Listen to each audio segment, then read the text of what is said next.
Bonjour les frères et sœurs, bienvenue sur Soubon 3. Nous sommes de retour pour un témoignage extra. Soyez prêts. Ce que nous allons entendre ici va nous permettre de comprendre que le monde dans lequel nous nous trouvons, c'est pas un bon monde, c'est vraiment un mauvais monde. C'est vraiment un monde terrible. Et quand on arrive ici et qu'on n'a pas la connaissance, on peut facilement tomber dans les pièges du diable. Ce monde dans lequel nous sommes ressemble à ça. Des gens qui sont en train de souffrir sans savoir qu'ils sont en train de souffrir en réalité. À cause des démons qui se trouvent là-bas. Oui, juste là-bas. Qui sont là pour faire des choses cheloues sur les gens. Ici, un homme va nous expliquer comment lui voyait des démons sur certaines personnes juste à cause des maquillages et de certaines choses qui se trouvaient sur leur corps. Juste à cause du fait que quelqu'un s'est maquillé, il est dans les problèmes. La fille, depuis qu'elle s'est maquillée ou elle a mis ses faux cheveux, elle a des histoires. Et cette personne va nous révéler des choses qu'elle a vues.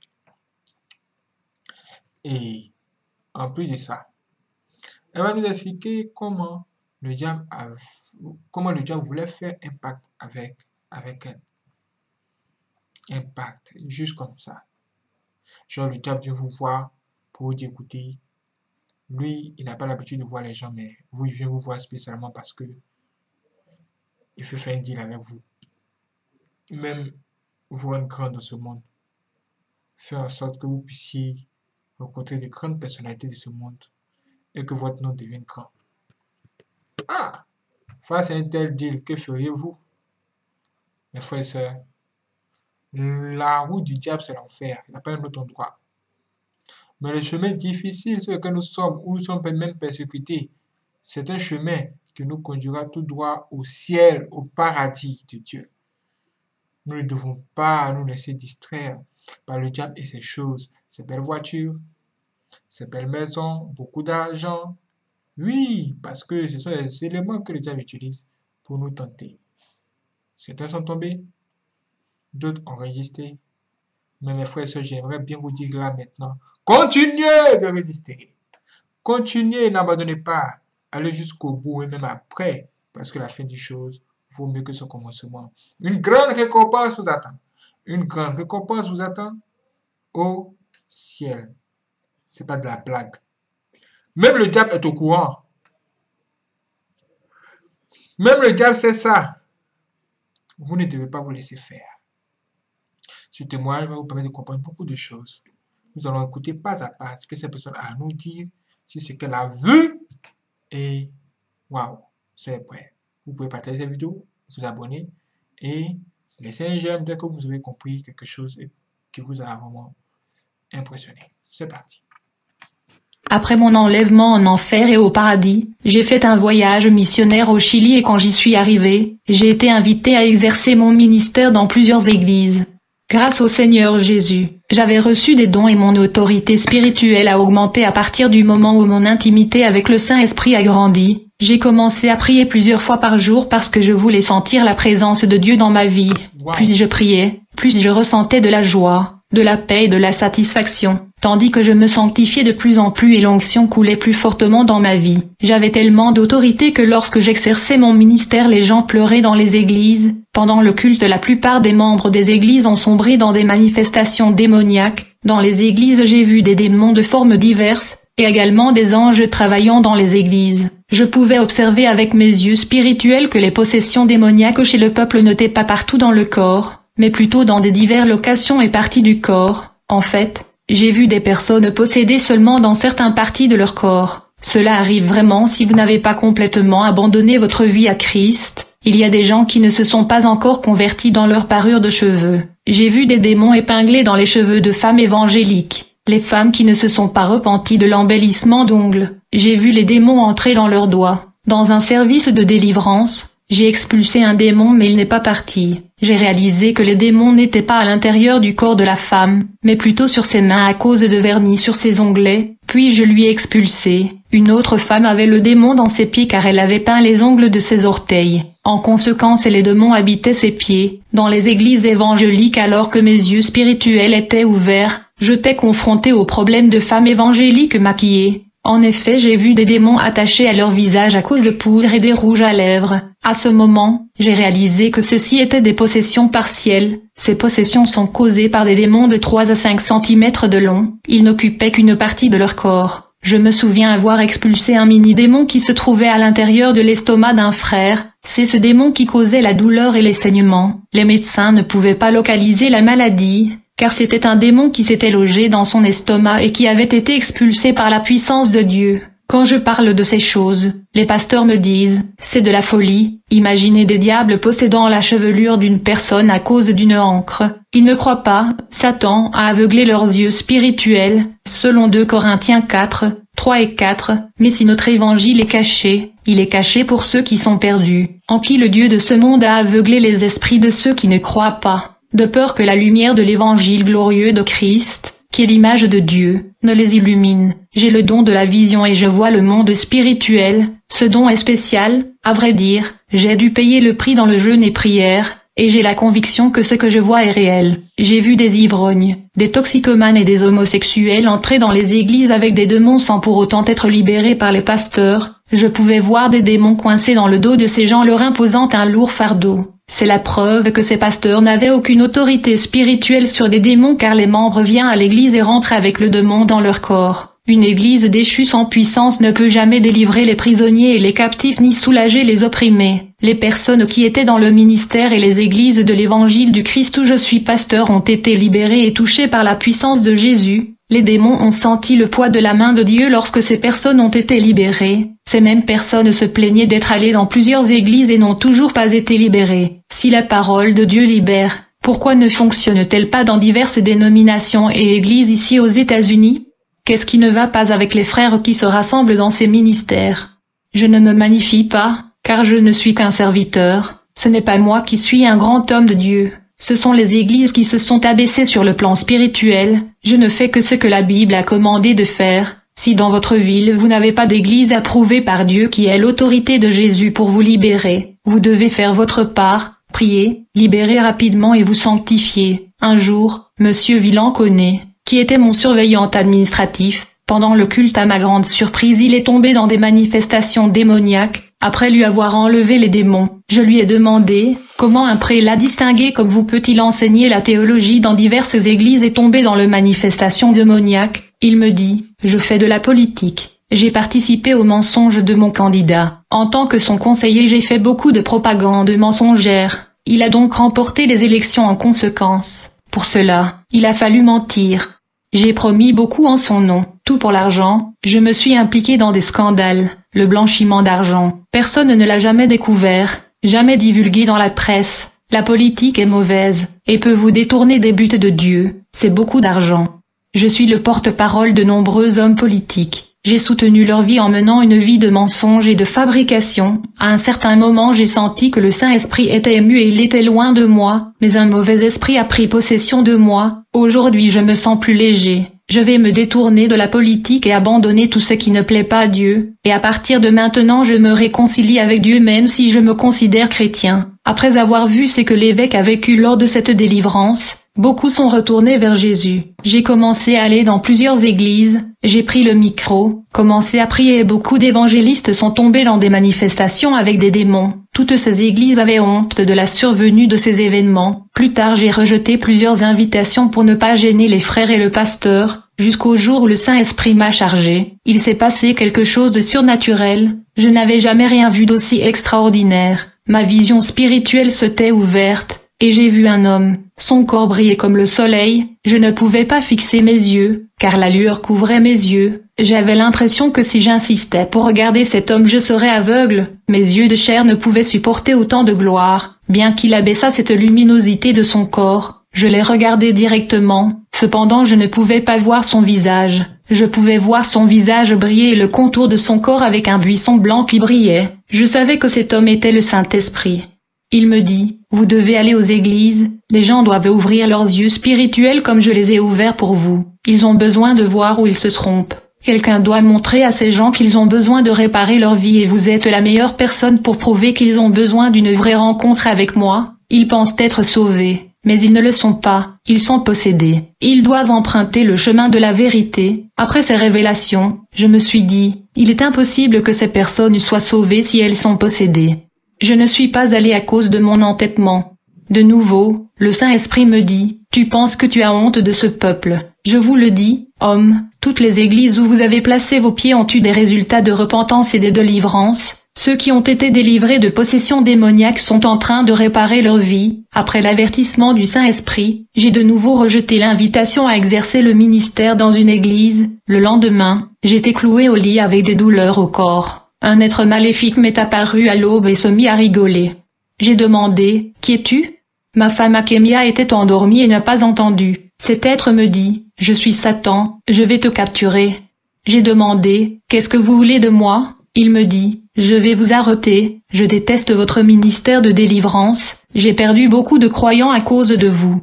Un jour je veux vous capturer, je finirai par gagner votre âme, vous êtes précieux pour moi. J'ai promis des récompenses à plusieurs démons qui travaillent pour gagner votre âme. Celui d'entre eux qui pourrait gagner votre âme gagnera des grands prix en enfer. Allez-vous continuer me faire la guerre et m'opposer ? Aujourd'hui je vous donne l'occasion d'abandonner le ministère de la délivrance. Dans le cas où vous acceptez d'abandonner le ministère de libération, je peux vous donner beaucoup de récompenses. » J'ai dit, « Tais-toi Satan, tu es un perdant. Pourquoi es-tu si inquiet pour moi ? Vous perdez la guerre contre moi, ne-ce pas ?» En disant cela, Satan répondit, « C'est vrai, vous êtes une nuisance, c'est pour cette raison que je suis personnellement venu vous voir. Il y a peu de sorciers qui ont reçu l'opportunité de me voir bien qu'ils font des efforts. Seulement ceux qui sont de haut rang qui ont l'autorisation et la grâce de me voir, ils aspirent à me connaître. Vous avez le privilège aujourd'hui, raison pour laquelle je suis venu vous voir. Je vous récompense aujourd'hui si vous faites un pacte avec moi, une alliance de sang aujourd'hui même. » En disant cela, j'ai répondu à Satan, « Tu es un menteur, en enfer, il n'y a pas de récompense. J'étais déjà prisonnier et captif là-bas dans ton royaume en enfer. J'ai vu et je sais très bien ce que tu fais avec les âmes perdues en enfer car je les ai vues. Tes sujets détruisent les âmes perdues avec toute malice. Même les sorciers et les satanistes qui t'ont servi sur la terre et fait ta volonté sont tous dans une grande souffrance en enfer. Leur récompense est la destruction de leur esprit, la récompense de ceux qui vous servent est la mort. » Satan, voyant que je refusais son offre, continua de me proposer des choses en disant, « Je peux te donner un trône en enfer, tu resteras assis près de moi et tu régneras avec moi. » Je lui ai dit, « Ton royaume s'écroule, il sera bientôt dans les temps de feu. » Satan, non convaincu, apporta une valise pleine d'argent, et il me dit, « Si vous ne voulez pas d'un royaume en enfer, je vous donnerai un royaume sur terre. Je peux vous rendre célèbre, je peux vous donner la gloire, la richesse et le succès.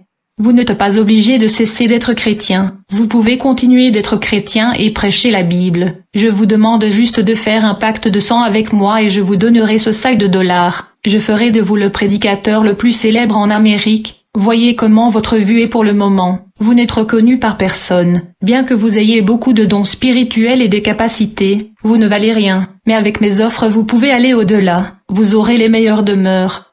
Les grandes églises vous reconnaîtront. Même le président des États-Unis reconnaîtra votre renommée. Il vous invitera à déjeuner à la Maison Blanche. Vous prêcherez à des célébrités, à des personnalités célèbres et importantes.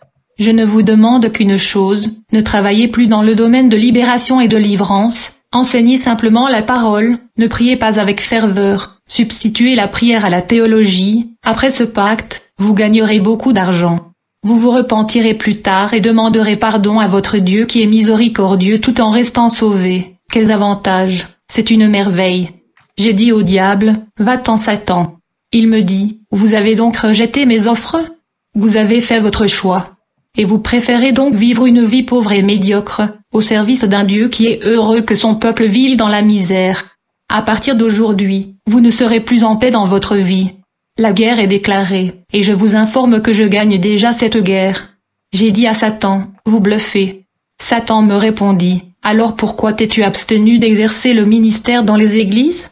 Voilà comment tu ne sais pas comment me répondre. J'ai manipulé ton esprit. Tu n'as pas pu le remarquer, en fait. J'avais tiré une fléchette maléfique dans tes pensées et tu as obéi en refusant d'écouter le Saint-Esprit qui t'a envoyé aux églises, et à cause de cela, j'ai obtenu l'autorisation du royaume de Dieu de toucher ta chair.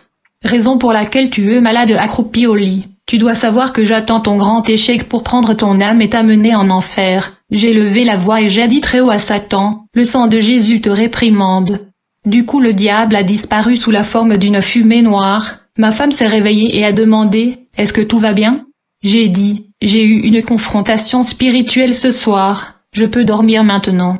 Quand le jour se lève je te raconte tout. Bien-aimé, le diable m'avait déclaré la guerre. Et ça n'a pas tardé, j'ai commencé à voir les conséquences et implications de cette guerre. En peu de temps, mon fils Robert Atsushi est devenu homosexuel à ma grande tristesse. Malgré tout, j'ai continué à aimer mon fils, puis mon bras droit de l'église, l'ancien Karl, qui m'aidait dans mon ministère m'a abandonné.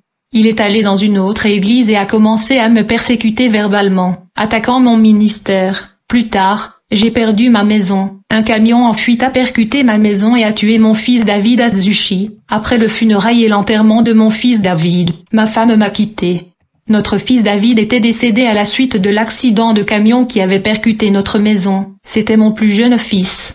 J'étais maintenant seule à l'église, je suis allée vivre chez le frère Brad car notre maison était détruite. Les pasteurs qui voulaient voir ma défaite se moquaient de moi, en disant que je ne servais pas Dieu et qu'il m'avait abandonné. J'ai regardé les visages de ces moqueurs, avec mes yeux spirituels et je les ai vus transfigurés en de visages de démons. C'étaient donc les démons qui se moquaient de moi au travers de tous ces gens. Leurs cœurs ont révélé la méchanceté de leurs intérieurs. Beaucoup de gens ont commencé à quitter le ministère que Dieu m'a accordé. Je suis devenue triste tous les jours et je ne savais pas quoi faire. Cette nuit-là, Satan est venu chez moi, chez le frère Brad. Il est apparu dans ma chambre et m'a dit, « Espèce d'imbécile, tu as rejeté ma proposition, maintenant tu souffres, tu as refusé mon offre, tu mourras dans la misère, ton Dieu ne se soucie pas de toi, s'il se souciait de toi, il ne te laisserait pas se retrouver dans cette situation, moi je vous fais des bonnes offres, malgré tout tu dis que je suis mauvais, même si je vous offre du confort. Générosité et richesse, vous me rejetez tout de même, j'ai dit à Satan, ce n'est pas la peine de se moquer de moi,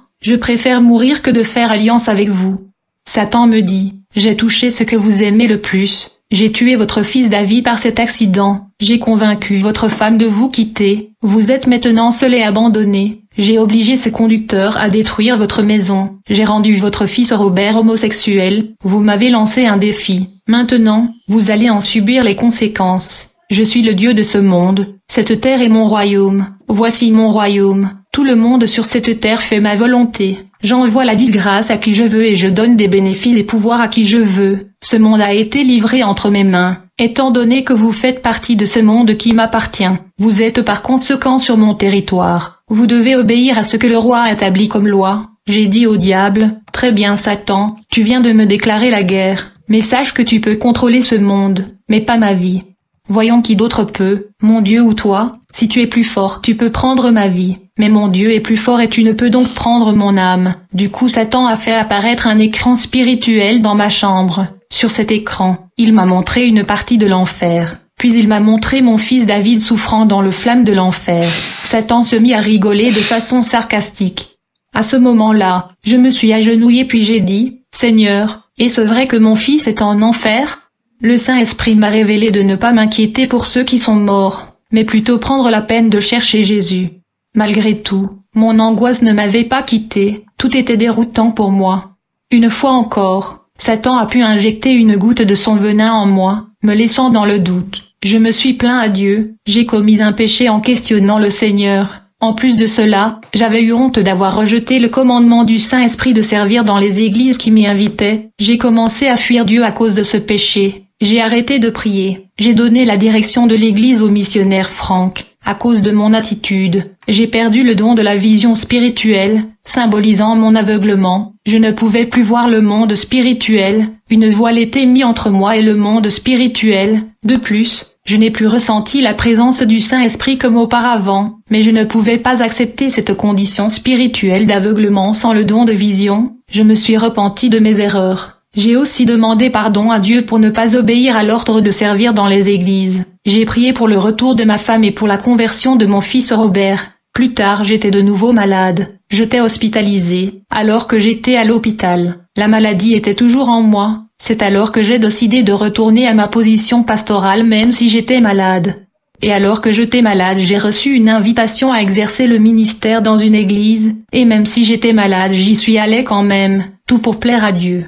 Après avoir prêché dans cette église le soir du 3e jour, l'ange de l'Éternel m'a apparu et me dit, « Tu as été courageux, tu n'as pas rejeté ta mission, tu as été éprouvé par le feu et approuvé par Dieu. » L'ange du Seigneur se mit à rire de joie, car j'avais passé ce test dans lequel Dieu a permis à Satan de prendre la vie de mon fils David, de détruire mon mariage et ma maison, et de pousser mon fils dans l'homosexualité. Cet ange de l'Éternel rigolait de joie et a touché mon corps. En conséquence, la maladie est partie de mon corps. 1 an plus tard, ce que Jésus avait dit à propos de la croissance de mon ministère était accompli. Ma femme est revenue vers moi et m'a demandé pardon. Mon fils Robert est revenu et s'est converti. Avant que cela ne se produise, Dieu a utilisé un homme d'affaires financièrement aisé pour me donner une maison plus grande que celle que j'ai perdue. Cet homme possède plusieurs maisons, possède une entreprise immobilière. Finalement, mon don de vision est revenu. J'ai récupéré mes dons et la présence du Saint-Esprit qui est devenue plus forte qu'avant cette épreuve. Quelques jours plus tard, alors que je faisais un service de délivrance, plusieurs sœurs qui avaient peint leurs cheveux et leurs ongles m'ont dit, « Homme de Dieu, si nous regardons à Dieu, il nous libérera de nos maquillages, mais jusqu'à présent, nous n'avons pas envie de les abandonner et laisser aller. » Je leur ai dit, « Vous n'êtes pas encore sensible à la volonté et à la voix de Dieu. Continuez à prier jusqu'à ce que vous puissiez sentir le Saint-Esprit et entendre sa voix. » Pendant 3 mois, ils ont persisté dans la prière et ont fini par jeter leurs boucles d'oreilles, leurs colliers et leur maquillage. Cela a eu pour effet de mettre fin au désir de la vanité de leur cœur. Ces sœurs ont commencé à chasser les démons. J'ai vu avec le don de vision les démons sortir des gens et s'exploser. J'ai eu une expérience avec d'autres sœurs. Je leur ai demandé d'expulser les démons bien qu'ils portent des boucles d'oreilles, des colliers et du maquillage. Ils ont commandé aux démons de sortir mais ces démons ne sont pas sortis. Seules les sœurs qui se sont débarrassées des maquillages qui ont réussi à expulser les démons. Je tiens à dire à tous ceux qui entendent ce témoignage, que les boucles d'oreilles, les colliers, les rouges à lèvres et la poudre de visage sont le signe de Satan qui est incrusté dans les corps qui les portent. Je suis allé visiter l'église du pasteur Pierre. Avant d'y entrer, j'ai vu une légion de démons qui s'installa au sommet de son église. Ces démons étaient des dragons qui vomissaient et déversaient des boules de feu à cet endroit. Ces incendies et boules de feu sont sortis de la bouche des dragons. Quand je suis arrivé à cet endroit, j'ai vu des gens tourbillonner et des gens ramper comme des serpents. Le Saint-Esprit m'a révélé qu'il était attristé par le péché du peuple. Dans cette église, il y avait des frères qui ont trahi leurs femmes. Il y avait des femmes qui se sont vengées de leurs maris et les ont trahies aussi. Il y avait des croyants qui avaient des dettes des banques et des magasins. D'autres avaient les dettes de leurs propres voisins qu'ils ne payaient pas. Le pasteur Pierre lui-même était marié pour la 4e fois. Tout cela était absurde. Les démons ont trompé les gens de cette église. Ils se sont camouflés et se sont cachés dans chaque corps. J'ai vu des démons changer les prédications des frères en leur disant de prêcher des hérésies destructrices. J'ai aussi vu un frère prononcer une fausse prophétie. J'ai vu sortir de sa bouche une boule de feu noir. J'ai vu des démons atterrir dans la tête d'une sœur. Ils ont changé ses pensées pour de livrer des fausses doctrines. Ces démons avaient à peu près la taille d'un citron. J'ai vu des gens possédés par des millions de mini-démons. Quand j'ai commencé le service, les démons ont essayé de gâcher le service. Ils ont essayé de détourner l'attention des gens de la parole. Ils ont également tenté de détourner mon attention et mon lien avec le Saint-Esprit. Les gens sont tombés dans des manifestations démoniaques. Je devais expulser ces démons. Les gens parlaient à l'église ou allaient à la salle de bain. D'autres mâchaient du chewing-gum. Tous ces gens portaient chacun un démon sur le dos. Ils étaient possédés. J'ai neutralisé les manifestations. Les démons ont été paralysés et immobilisés dans les corps des gens. Ils étaient toujours dans le corps de gens mais ils ne pouvaient plus gâcher le service alors que je prêchais. Ma vision spirituelle était ouverte. C'est ainsi que j'ai remarqué que le pasteur Pierre était accompagné d'un démon qui opérait des signes. À la fin du service, j'ai commencé à chasser les démons jusqu'à ce que le diable a tenté de m'embarrasser en résistant à mon autorité. Le pasteur Pierre a essayé de m'embarrasser. Il a imposé ses mains à un jeune homme qui a résisté à mon autorité. Et j'ai vu le démon qui accompagnait ce pasteur lui permettant de faire le miracle et d'opérer le guérison. Ce démon qui accompagnait le pasteur Pierre a commandé au démon qui était dans la vie de ce jeune homme et il est parti. J'ai vu le pasteur Pierre poser ses mains sur des possédés. Et les démons dans le corps de gens se sont manifestés, puis ils se sont camouflés dans l'intérieur du peuple au lieu de quitter. Les démons se sont cachés dans le corps. laissant l'impression qu'ils étaient partis, et le peuple démonisé est revenu à la normale. D'autres démons ont quitté les gens mais ne sont pas sortis de l'église et ont continué à marcher dans l'église. Les gens ont applaudi le pasteur Pierre qui les a trompés en enlevant les démons, alors que je ne recevais pas d'applaudissements et que les démons essayaient de résister à mon autorité pour m'embarrasser car ils avaient suffisamment de haine contre moi. Les démons voulaient exalter ce faux pasteur pour que les gens croient qu'il est un véritable homme de Dieu et qu'il a plus d'autorité que moi. Cet homme n'avait pas le Saint-Esprit, il ne libérait personne. Les démons ont prétendu qu'ils avaient quitté le corps de démoniaque quand ils étaient expulsés, mais alors que j'ai chassé les démons, ils sont devenus de la fumée. Les gens ne pouvaient pas voir avec les yeux spirituels que ce faux berger n'avait rien chassé. Seulement moi qui avais vu toute la scène déplorable du monde spirituel, jusqu'à ce que je criais, avec toute autorité, j'ai commandé aux démons de ne pas quitter les corps des gens. J'ai scellé ces démons pour que le pasteur Pierre ne manipule personne d'autre. Le démon qui accompagnait le pasteur Pierre ne pouvait plus donner les ordres aux démons qui étaient dans les corps de gens de partir. Puis j'ai pris la direction du service et j'ai ordonné à ces démons de partir. C'était une guerre. Je suis allé expulser la légion de démons de ces personnes. Les légions avaient la taille d'un citron et donnaient beaucoup de travail. Ces mini-démons se cachaient dans le corps des gens, comme des jambes, des genoux, des oreilles, des mains, des bras ou des pieds. Il était difficile de deviner où ils se cachaient, même si je les ai tous expulsés. Le pasteur Pierre ne sachant pas ce qui s'était passé, il ne savait pas que j'avais scellé les démons avec mon autorité afin qu'ils ne puissent pas chasser les démons et manipuler les gens avec un esprit de tromperie. Il était frustré et honteux, l'Église a réalisé qu'il n'avait aucune autorité. Celui qui a essayé de m'embarrasser est sorti honteux, il m'a dit que ce soir serait mon dernière intervention dans son Église, je ne prêcherai plus jamais dans cet endroit.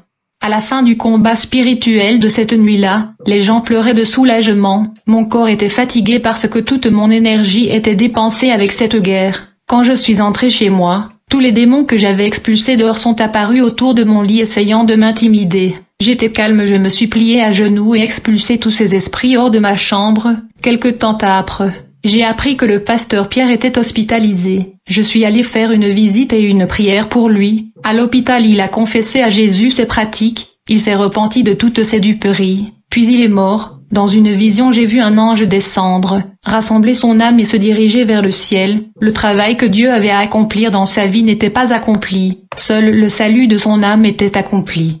Puis je suis entré chez moi. J'ai prié Dieu ce soir-là. Ensuite, j'ai eu une vision. En levant mes yeux vers mon toit, j'ai vu mon fils David au paradis. Cette vision a calmé mon cœur.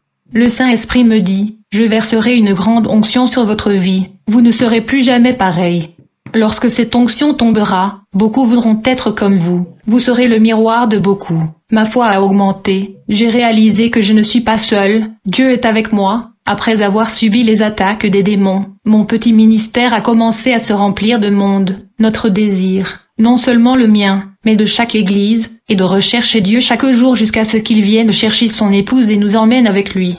L'air que nous respirons est de louer le Seigneur. Notre souffle sert à le glorifier. Cette forme d'action de culte est normale pour nous. Nous lisons la parole tous les jours. Nous faisons beaucoup de prières pour notre propre édification. Tout cela est devenu notre besoin spirituel et fait partie de notre menu alimentaire spirituel. Notre idéal est d'arriver au niveau spirituel que Jésus m'a révélé quand il m'a emmené. Nos actions ont beaucoup plus de valeur que nos paroles. Si les gens adoptent les plaisirs du monde, leur comportement changera pour le pire et ils ne savent pas dans quoi ils s'engagent.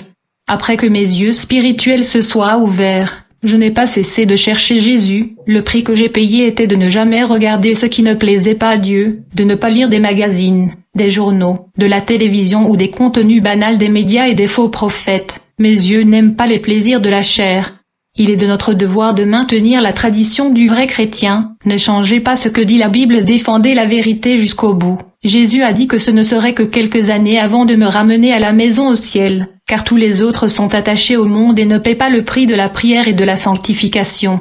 À cause de mon départ imminent, j'ai un secret spirituel que je vais révéler à tous les pasteurs et à tous les dirigeants, uniquement à ceux qui souhaitent avoir la même autorité spirituelle que moi. Il n'y a pas de transfert d'onction, c'est un mensonge, c'est la déception de Satan.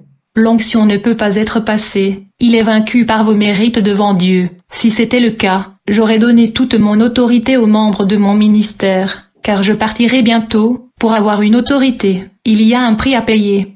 Je ne peux pas passer l'onction qui a été accordée par le Saint-Esprit, seul celui qui m'a donné et celui qui vous le donnera aussi. Le secret est de tout renoncer, alors priez tous les jours. Pour avoir cette autorité, il y a un prix à payer, c'est un secret que je vais révéler à tous les pasteurs. Dédiez les dimanches et les vacances à Dieu dans la prière, faites des veillées de nuit pour Dieu, que les pasteurs dédient le dimanche et les vacances entières à Dieu. Le ministère que Dieu m'a donné est ouvert tout le dimanche, de 9 heures du matin à 9 heures du soir, également pendant les vacances scolaires. L'Église doit avoir des services de nuit tous les jours. C'est comme un hôpital, il ne peut pas rester fermé pendant la journée pour que les patients soient disponibles. Au cours de la journée, nous faisons 2 heures de prière le matin, 2 heures l'après-midi et 2 heures du soir, 3 heures de ministère et 3 heures de louange. C'est le secret de la croissance spirituelle des frères qui se rassemblent avec moi. Ils sont délivrés du monde et l'Église est remplie et les signes montrent que Dieu est satisfait de nous. Le dernier avertissement que Jésus m'a donné est le suivant. À tous ceux qui ont des expériences d'être emmenés dans l'esprit. Malheur à ceux qui ajoutent à leurs expériences en prétendant que Jésus a dit des choses alors qu'il ne les a pas dites du tout, ou ajouter des choses dans la loi de grâce ou les doctrines humaines, ceux qui diminuent leurs expériences par peur des représailles. Ensuite, il y a ceux qui disent qu'ils ont été rattrapés sans être en train de se faire inventer des histoires. Ensuite, ceux qui vendent leurs expériences d'enlèvement pour s'enrichir perdront leur salut et leur récompense. J'affirme que ce témoignage est vrai et réel, que tous puissent être libérés à travers mes expériences. Que la gloire de Dieu règne dans chaque vie qui entend ce témoignage. Amen. Waouh, mes frères et sœurs. C'est un bon témoignage. Quand j'entends ça, je me dis, nous avons tous à prouver à Dieu qu'on l'aime. Au travers de la tentation, quand le diable viendra nous tenter. Est-ce que tu es prêt, mon frère? Est-ce que tu es prêt, ma sœur? Est-ce que tu es prête? Soyons tous ready. Parce que le diable, le tentateur, il ne doit pas érodre comme un lion. Mais nous, avec Jésus-Christ, nous sommes forts. Et même plus forts avec Dieu. Allons-y jusqu'au bout. Nous allons arriver ensemble. Abonnez-vous. Partagez cette vidéo aux frères. Et restez connectés pour la prochaine dessus. Et on se retrouve demain. C'est parti.